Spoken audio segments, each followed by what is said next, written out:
घमंड किस बात का? महाकवि कालिदास बीच रास्ते में थे, उनको बहुत जोर की प्यास लगी। वहां एक पनिहारन पानी भर रही थी। कालिदास बोले, माते पानी पिला दीजिए, आपका बड़ा पुण्य होगा। पनिहारन बोली, बेटा मैं तुम्हें जानती नहीं, अपना परिचय दो, मैं पानी पिला दूंगी। कालिदास ने कहा, मैं मेहमान हूँ, कृपया पानी पिला दीजिए। पनिहारिन बोली, तुम मेहमान कैसे हो सकते हो? संसार में दो ही मेहमान हैं, पहला धन और दूसरा यौवन। इन्हें जाने में समय नहीं लगता। सच बताओ, कौन हो तुम? इस जवाब से पराजित कालिदास आश्चर्यचकित रह गए।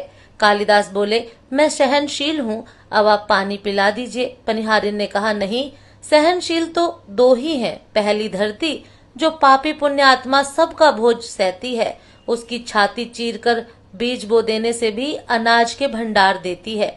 दूसरे पेड़, जिनको पत्थर मारो फिर भी मीठे फल देते हैं। तुम सहनशील नहीं हो सकते। सच बताओ, कौन हो तुम? कालिदास मूर्छा की स्थिति में आ गए और तर्क वितर्क से झल्ला उठे। कालिदास बोले, मैं हठी हूँ। पनिहारन बोली, फिर से झूठ बोल रहे हो। हठी तो दो ही हैं, पहला नाखून और दूसरे केश, कितना भी काटो बार बार निकल आते हैं। सच कहो, कौन हो तुम? कालिदास अपने आप को अपमानित और पराजित हो चुके थे। कालिदास ने कहा, फिर तो मैं मूर्ख ही हूँ। पनिहारिन ने कहा, नहीं, तुम मूर्ख कैसे हो सकते हो? मूर्ख दो ही हैं, पहला राजा, जो बिना योग्यता के भी सब पर शासन करता है, और दूसरा दरबारी पंडित, जो राजा को प्रसन्न करने के लिए गलत बात पर भी तर्क करके उसको सही सिद्ध करने की चेष्टा करता है। यह बात सुनने के बाद कालिदास कुछ बोल न सका और वह इस स्थिति में वृद्धा महिला पनिहारन के पैर पर गिर पड़े और पानी पीने की याचना में गिड़गिड़ाने लगे। वृद्ध महिला ने कहा, उठो वत्स। आवाज सुनकर कालिदास ने ऊपर देखा तो साक्षात माता सरस्वती वहां खड़ी थी। कालिदास पुनः नतमस्तक हो गए। माँ ने कहा, शिक्षा से ज्ञान आता है, न कि अहंकार से।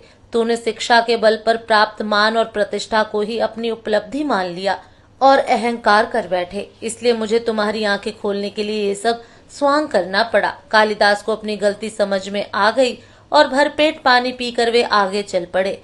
इसीलिए कहते हैं, विद्वता पर कभी घमंड न करें। घमंड विद्वता को नष्ट कर देता है।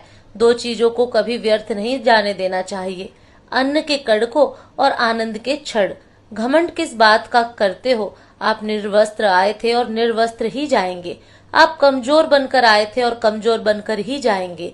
आप बिना धन संपदा के आए थे और इसके बिना ही जाएंगे। आपका पहला स्नान भी आपने स्वयं नहीं किया और आपका अंतिम स्नान भी आप स्वयं नहीं कर पाएंगे।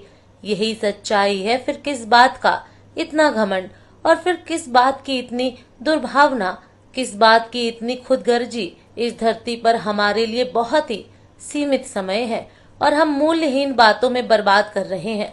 इसलिए अभी से प्रभु की आराधना में लग जाइए।